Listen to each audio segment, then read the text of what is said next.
kalian membawakan materi, tapi ada nyerah juga, tapi ya biasa. Oke. Jadi topik kita kali ini akan membahas tentang pemulihan kepariwisataan kembali dalam bidang hotel akibat krisis moneter.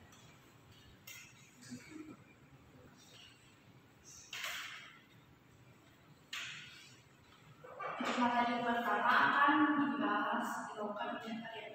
Oke, jadi awal mula terjadinya krisis moneter ini terjadi pada tahun 1997 pada awal bulan Juli. Nah, jadi krisis moneter adalah kondisi terpuruknya perekonomian suatu negara yang menyebabkan harga-harga aset mengalami penurunan tajam. Krisis moneter juga dikenal sebagai krisis keuangan yang berdampak pada berbagai aspek kehidupan masyarakat. Penyebab krisis moneter ini dapat berdampak pada ekonomi yang menjadi terhambat. Masyarakat mengalami kesulitan dalam bidang perekonomian dan lembaga keuangan mengalami kekurangan likuiditas. Krisis moneter ini ditandai dengan nilai tukar mata uang yang tidak bisa disalurkan, sehingga membuat harga barang naik. Sehingga membuat harga barang itu naik. Nah, krisis moneter dapat terjadi akibat beberapa sebab, seperti nilai mata uang anjlok, defisit neraca perdagangan, dan kebijakan moneter yang tidak tepat.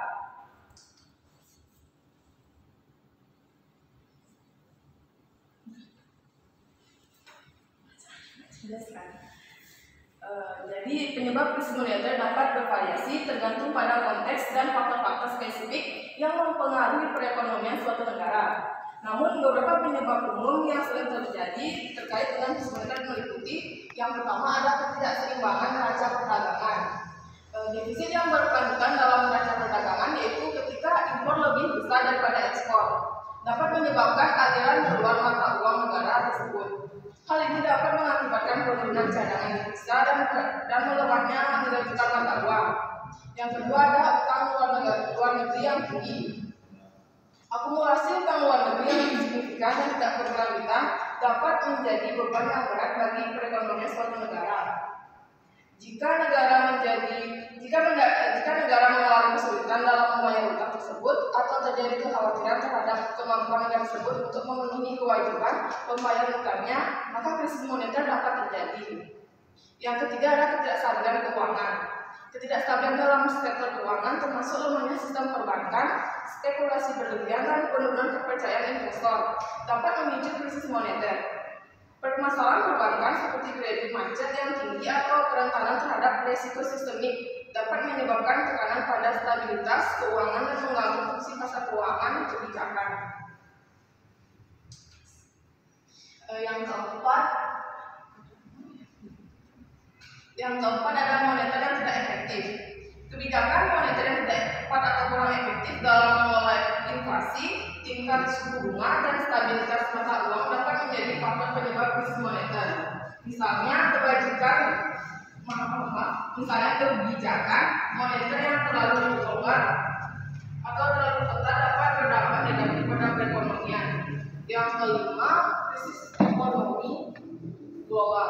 Penurunan permintaan global, penurunan harga komoditas, dan ketidakpastian ekonomi global dapat mengaruhi stabilitas moneter suatu negara. Krisis ekonomi global seperti resesi ekonomi yang melanda banyak negara secara bersamaan dapat memicu krisis moneter di negara-negara yang terhubung secara ekonomi.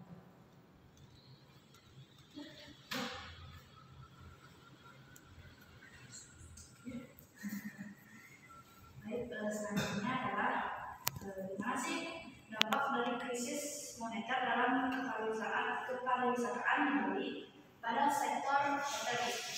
Jadi kami di sini akan memfokuskan bagaimana dampak dari krisis moneter khususnya di bidang pariwisata yaitu. Nah, ada dampak krisis moneter ini memang sangat berpengaruh kepada seluruh faktor, karena pada dasarnya krisis moneter adalah di mana kondisi ekonomi yang sangat tidak stabil sehingga menyebabkan ketidakstabilan keuangan dalam segala aspek kehidupannya. Karena manusia itu kan tidak lepas dari namanya ekonomi. Kemudian itu akan berdampak pada bagaimana keuangan dalam suatu negara, dalam berbagai sektor, dan salah satunya ini adalah sektor pariwisata. Krisis moneter dalam dunia pariwisata berdampak kepada tempat wisata, layanan wisata, hingga infrastruktur pariwisata. Infrastruktur pariwisata ini dalam artian hotel-hotel yang menyediakan akses menginap untuk para tamu. Para pelaku dalam sektor ini dibuat ketar-ketir karena ketidakstabilan ekonomi negara ini berdampak kepada dunia pariwisata. Tentu harga pelayanan hotel menjadi tidak stabil, bahkan bisa melonjak tinggi akibat dari krisis moneter tersebut. Krisis moneter ini bisa disebabkan oleh hal-hal yang tidak terduga. Contohnya seperti kemarin kelompok yang kalian bawakan itu pandemi COVID-19 itu salah satu kita mau mencoba lebih dekat dengan kasus yang lebih dekat waktunya daripada membahas kasus krisis moneter di Colombia. Karena secara dampaknya itu akan 11-12 dengan krisis moneter yang terjadi di tahun 1990 dengan krisis moneter yang tahun 19 di COVID-19 ini kira-kira 11-12. Tetapi pada COVID-19 ini walaupun tidak terjadi inflasi yang parah seperti di krisis moneter 1997 membuat banyak pegawai hotel ini harus kehilangan pekerjaan bahkan sampai mungkin hotelnya sementara. Seperti di hotel mereka itu, kalian tahu kan hotel mereka sampai harus mengembangkan pegawainya karena mereka sudah tidak mampu untuk menggaji karyawannya karena akibat dari krisis moneter di COVID-19. Kemudian dalam fase ini, para pelaku merasakan bahwa fase ini merupakan fase yang terburuk dan harus dihadapi dengan seluruh konsekuensi yang diterima. Karena krisis moneter dan pandemi COVID-19 itu kan suatu bencana non alam yang tidak dapat kita duga. Adapun namun ada beberapa langkah dalam untuk pemulihan ekonomi akibat krisis moneter.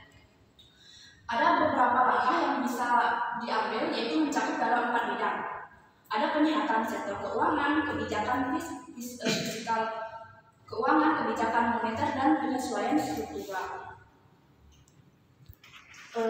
Secara khusus, hotel-hotel dapat mengaplikasikan keempat hal itu dengan cara menggunakan produk luar negeri, memanfaatkan branding sebagai media promosi, menjaga fasilitas dan infrastruktur milik hotel agar tetap dapat menjaga kualitas dari hotel. Kemudian bekerja sama dengan influencer dan menjual souvenir atau produk. Nah, dengan melakukan langkah-langkah pemulihan dengan 5 langkah ini, kita bisa membuat krisis bisa bangkit dari krisis moneter sehingga kita bisa menuju ke pariwisata tadi yang lebih baik.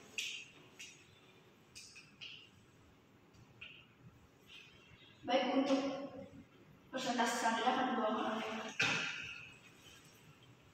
Baik, jadi di sini saya akan menjelaskan bagaimana langkah-langkah public relation dalam menangani kasus krisis moneter dalam kepariwisataan di Bali dalam bidang hotel. Jadi, public relation dalam menangani kasus krisis moneter tahun 1997 dan pariwisataan di Bali dalam bidang hotel harus melalui beberapa langkah penting, yaitu yang pertama, yaitu menentukan tujuan dan strategi. Pertama-tama, public relation harus menentukan tujuan dan strategi yang jelas dalam menangani kasus krisis moneter. Hal ini meliputi mengidentifikasi masalah yang dihadapi, menentukan sumber daya yang tersedia, dan merumuskan strategi komunikasi yang paling efektif. Yang kedua yaitu membangun hubungan dengan media. Public relation harus membangun hubungan yang baik dengan media, termasuk media lokal dan nasional. Langkah ini dapat membantu public relation menyebarkan informasi yang akurat dan mengurangi spekulasi yang tidak penting. Yang ketiga yaitu mengimplementasikan taktik komunikasi. Public relation harus menyusun taktik komunikasi yang efektif, seperti menyebarkan siaran pers, mengadakan konferensi pers, atau menggunakan media sosial. Tujuannya adalah untuk menyebarkan informasi dan membangun kepercayaan pelanggan. Yang keempat yaitu melakukan monitoring dan evaluasi Setelah target komunikasi diimplementasikan, public relation harus melakukan monitoring dan evaluasi untuk mengetahui efektivitas dan keberhasilan strategi yang telah dilakukan. Langkah ini dapat membantu public relation untuk menyempurnakan program komunikasi dalam menghadapi krisis yang serupa di masa depan.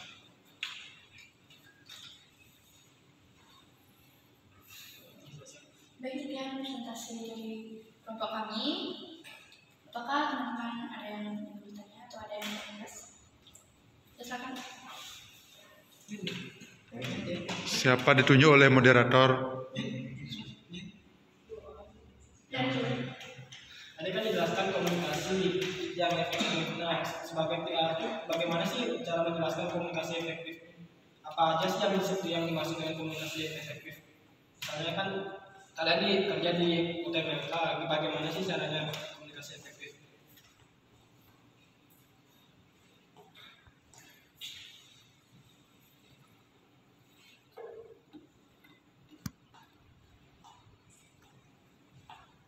Oke, 3 penanya, lanjut dulu. Baik, tadi kan di materinya yang dibawakan kita kan ada materi yang dimana kita sebagai PR itu harus mampu mengidentifikasi masalahnya seperti itu kan. Nah, kalau krisis moneter di Bali itu kan cepat langkah kita melewati fase tersebut itu dibilang cukup cepat. Contohnya mereka itu kan sudah teridentifikasi permasalahannya ada di krisis keuangan dan memulangkan karyawannya seperti itu. Nah, untuk contoh krisis moneter itu kan contohnya di wilayah ya kita keluar Indonesia, contohnya Zimbabwe gitu, yang dimana krisis moneternya tersebut disebabkan oleh inflasi, yang dimana mata uang tersebut tidak berimbang dengan nilai jual produk gitu. Nah, kan kita sebagai tim PR atau kelompoknya Eka menjadi tim PR, bagaimana mengidentifikasi bahwasannya kenapa Zimbabwe itu sampai sekarang masih mengalami krisis moneter hingga negara Zimbabwe yang mencetak uang 1 miliar.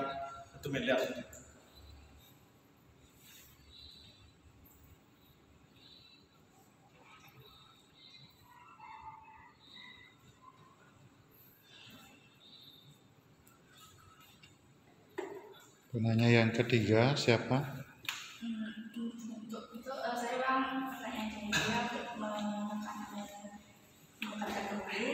Sebagai PR, kita bisa atau nggak menjelaskan mengapa dan bagaimana Zimbabwe itu bisa mengalami inflasi yang parah sampai 1 M nilai mata uangnya untuk selembar kayak gitu. Jadi pertanyaan dia itu apakah sebagai seorang PR kita bisa menjelaskan? Enggak, identifikasi kenapa kok sampai sekarang belum melewati fase krisis moneter.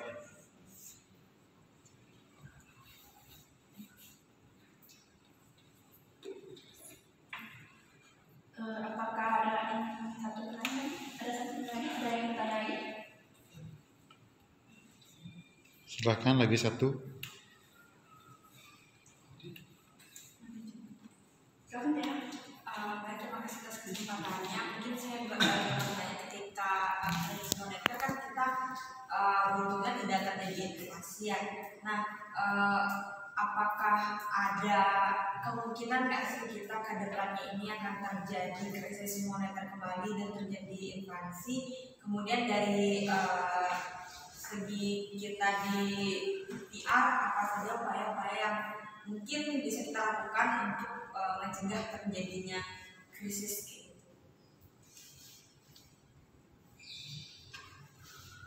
Menjelaskan atau menjabarkan upaya-upaya yang dapat dilakukan oleh PR untuk mencegah krisis moneter lagi supaya tidak terjadi.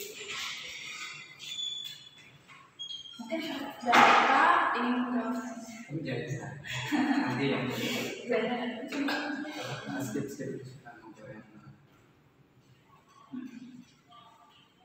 Silakan diskusi dulu.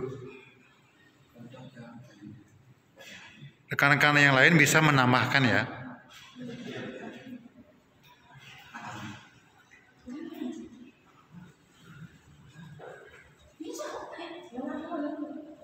Oke, jadi saya ingin coba menjawab pertanyaan.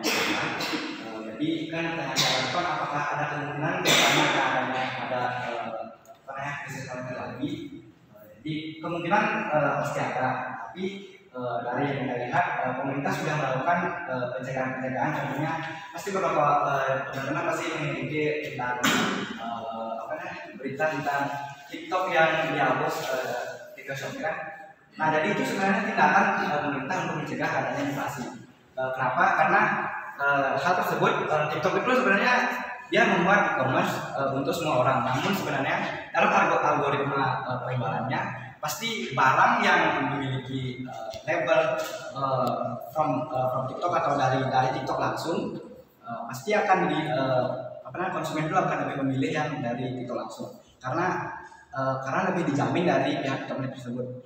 Dan perlu kita tahu bahwa TikTok tersebut sebenarnya berasal dari Cina dan namanya di Cina itu namanya Douyin.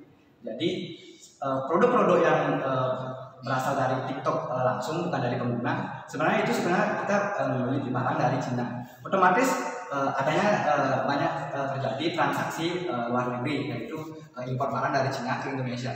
Hal tersebut juga mengakibatkan neraca keuangan itu berubah jadi neraca keuangan yen itu meningkat dan rupiah menurun. Hal tersebut memungkinkan adanya inflasi. Namun dengan adanya pencegahan tersebut mengurangi kemungkinan adanya inflasi ke depan. Kita mungkin teman-teman yang lain yang ingin menambahkan.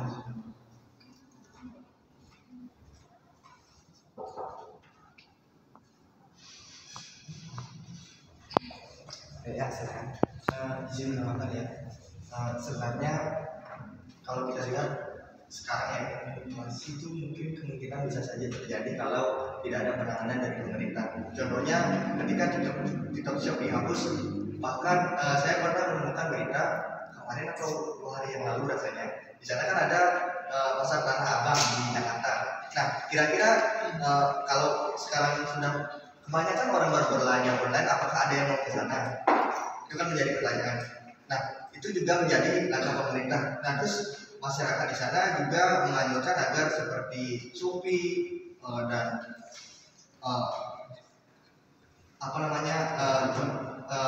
Lazada, tempat-tempat belanja yang online itu agar dihapus sehingga masyarakat itu kembali berbelanja secara langsung. Seperti contohnya di Tanah Abang, di sana banyak masyarakat yang berdagang dan bahkan justru mereka menuntut agar aplikasi-aplikasi tersebut dihapus. Nah, namun pemerintah juga masih berpikir ketika aplikasi-aplikasi tersebut dihapus seluruhnya, apakah nantinya tidak ada wabah seperti pandemi lagi seperti itu. Jadi kan masih dipikirkan dan masih diatasi satu persatu, dan juga kita lihat dari perkembangan zaman tidak bisa seutuhnya untuk dihapus karena hal tersebut juga akan mempengaruhi ekonomi secara global.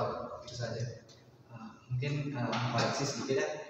Sebenarnya ada perbedaan antara e-commerce, sosial e-commerce dengan e-commerce. Jadi kalau TikTok itu kan sebenarnya masuknya ke sosial e-commerce ya, sosial media e-commerce. Jadi TikTok itu sebenarnya dia sosial media yang menjalankan e-commerce dalamnya. Namun perbedaannya itu terletak di bagaimana algoritmanya berjalan. Dalam penjualan pasti tentunya kalau orang berbelanja di TikTok pasti mengutamakan apa? Mengutamakan ini produk dari TikTok langsung, otomatis diskonnya lebih banyak kan, jadi pembeli lebih minat. Namun berbeda dengan Shopee kan lebih fleksibel ke pengguna biasa. Tidak harus kita harus belanja yang dengan label Shopee atau merchant, itu nggak harus.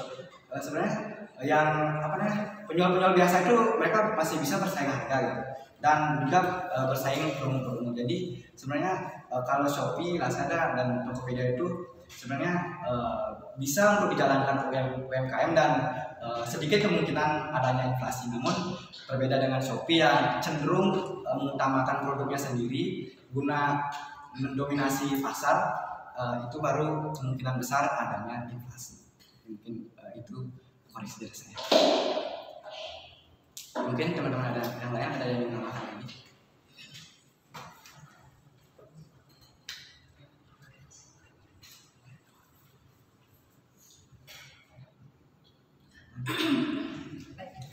Baik, pertanyaannya menjawab dari pertanyaan. Oh iya, pertanyaannya.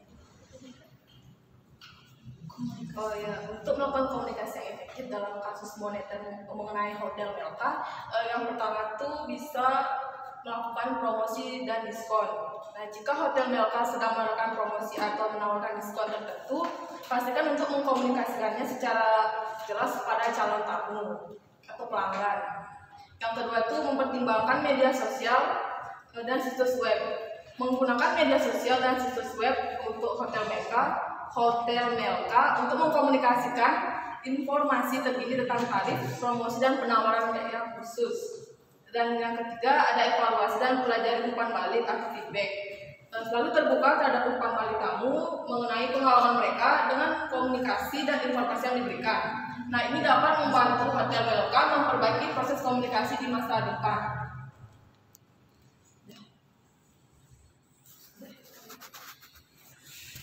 Dia nggak ada main. Oh ya. Baik, itu jawaban dari kalian yang bisa di. Atau teman-teman lain ada yang menambahkan mungkin?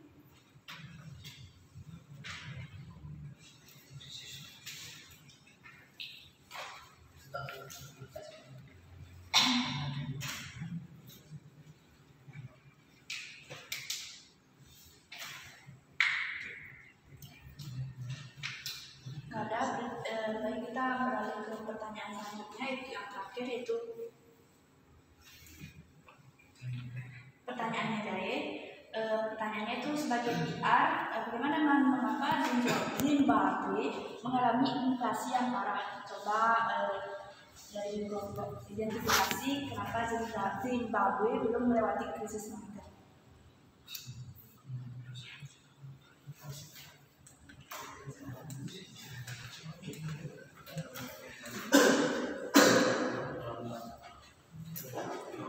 Oke, jadi di sini saya ingin menjawab pertanyaan tadi.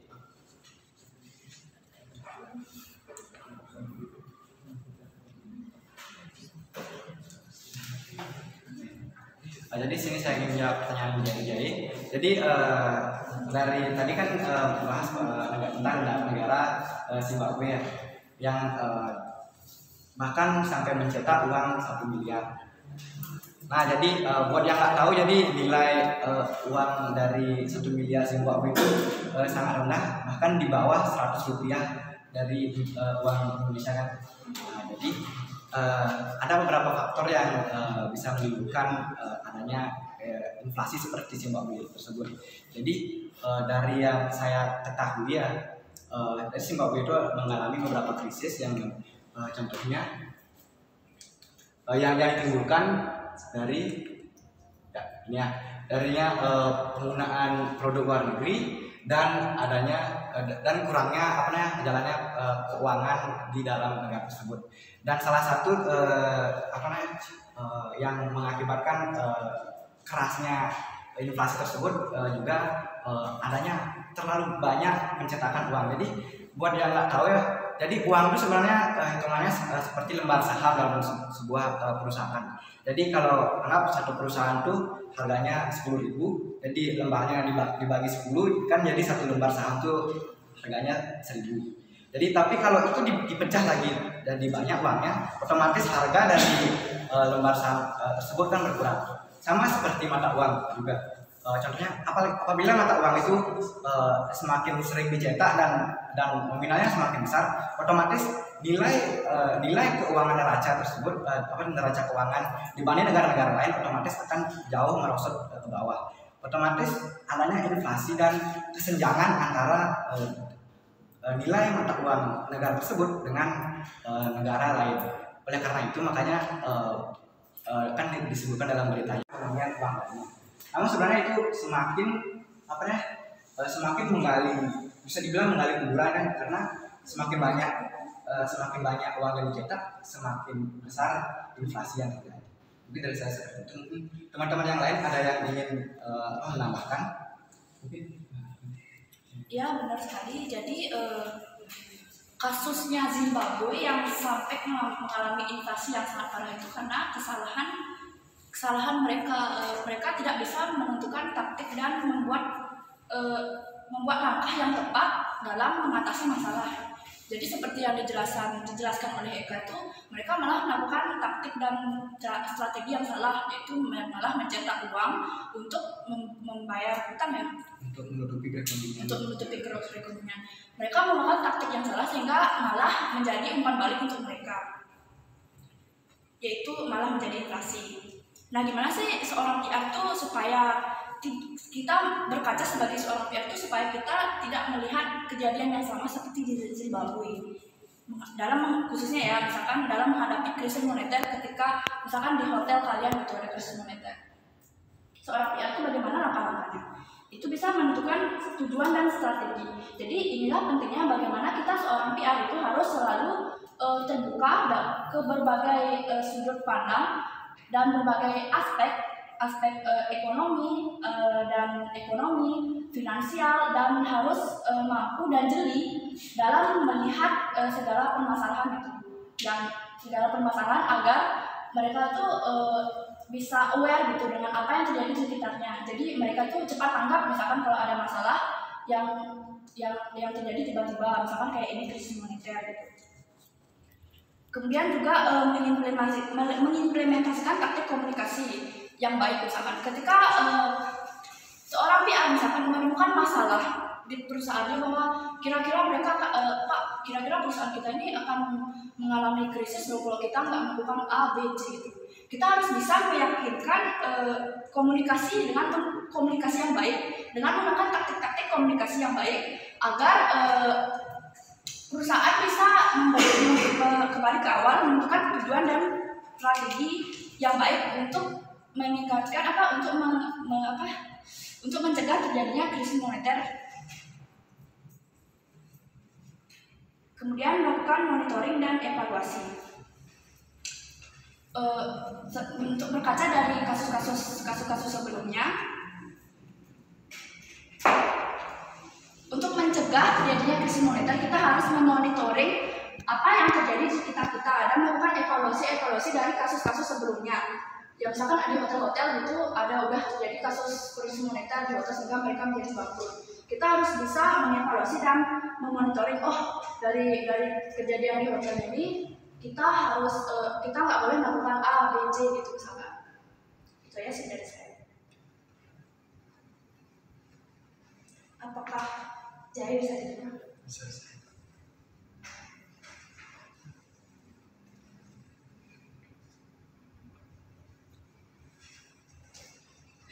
Baik, karena semua pertanyaan sudah dijawab, saya akan menyampaikan kesimpulan dari presentasi kita hari ini.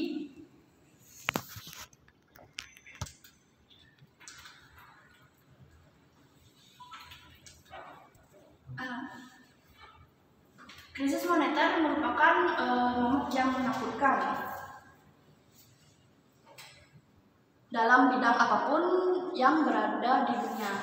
Sebab dampak dari krisis moneter tersebut yakni inflasi, PHK, dan juga pengangguran.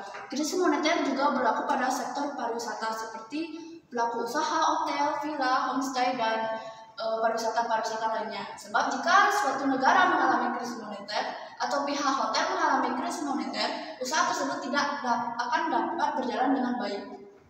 Akan terjadi ketumpangan neraca ekonomi yang terjadi di dalam hotel.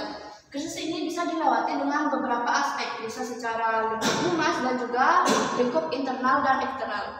Banyak berbagai cara untuk memulihkan krisis ekonomi, mulai dari stop menggunakan produk luar negeri, merek teknologi, hingga berkolaborasi dengan media dan partner media lainnya.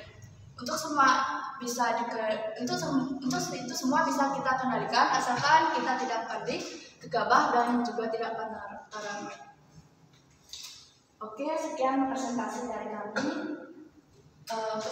Akhir kata kami ucapkan terima kasih. Mohon maaf jika ada salah kata atau hal yang tidak berkenan. Kami tutup dengan kalimat Om Santi Santi Santi Om. Berikan aplaus yang meriah.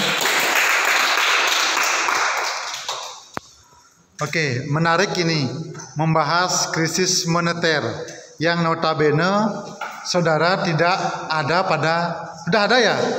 Belum ya. Jadi saudara sudah berusaha maksimal mencari tahu bagaimana sebenarnya krisis moneter pada tahun 1997 itu.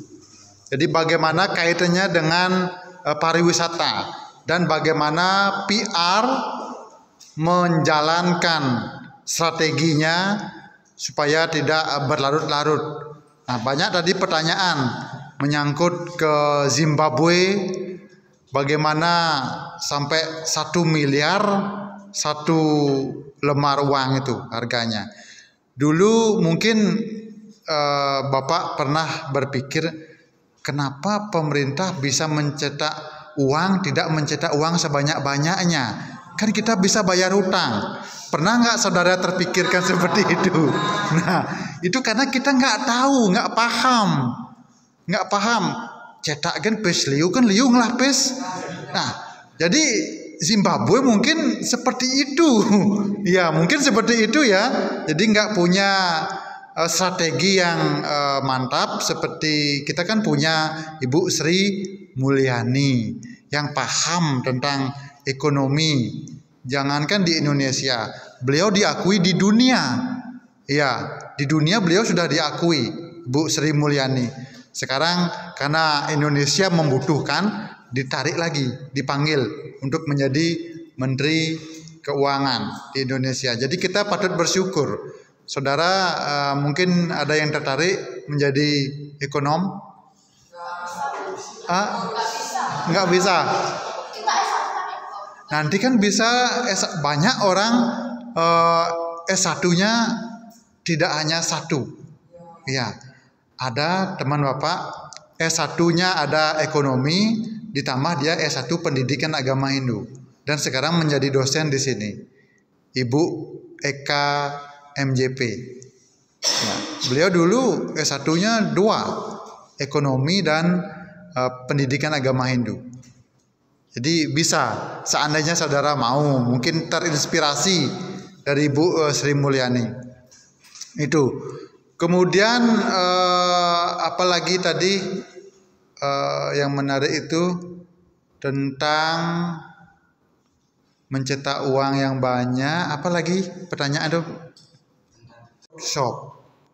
Syukurnya negara kita sudah tanggap, cepat menyadari bahwasanya TikTok Shop itu penjajahan di era